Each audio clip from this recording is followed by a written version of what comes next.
بسم اللہ الرحمن الرحیم۔ حضرت سلیمان علیہ السلام نہر کے کنارے بیٹھے ہوئے تھے کہ ان کی نگاہ ایک چینٹی پر پڑی جو گیہوں کا ایک دانہ لے کر نہر کی طرف جا رہی تھی۔ حضرت سلیمان علیہ السلام اس کو بہت غور سے دیکھنے لگے۔ جب چینٹی پانی کے قریب پہنچی تو اچانک ایک مینڈک نے اپنا سر پانی سے نکالا اور اپنا منہ کھولا تو یہ چینٹی اپنے دانے کے ساتھ اس کے منہ میں چلی گئی۔ مینڈک پانی میں داخل ہو گیا اور پانی ہی میں بہت دیر تک رہا۔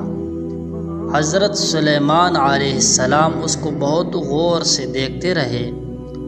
ذرا ہی دیر میں مینڈک پانی سے نکالا اور اپنا منہ کھولا تو یہ چینٹی باہر نکلی، البتہ اس کے ساتھ دانہ نہ تھا۔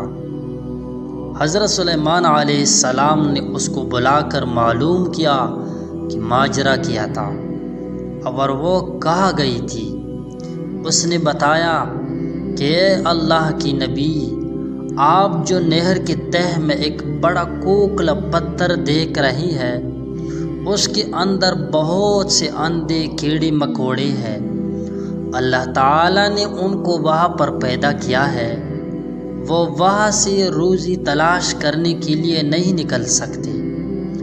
اللہ تعالیٰ نے مجھے اس کی روزی کا وکیل بنایا ہے، میں اس کی روزی کو اٹھا کر لے جاتی ہوں، اور اللہ نے اس مینڈک کو میرے لیے مسخر کیا ہے تاکہ وہ مجھے لے کر جائے۔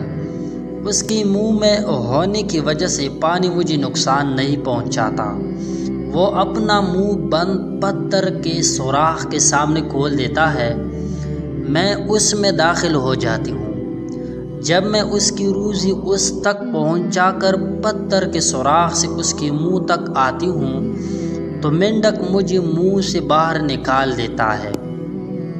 حضرت سلیمان علیہ السلام نے کہا، کیا تو نے ان کیڑوں کی کسی تسبیح کو سنا؟ چینٹی نے بتایا، ہاں، وہ سب کہتے ہیں، اے وہ ذات جو مجھے اس گہرے پانی کے اندر بھی نہیں بھولتا۔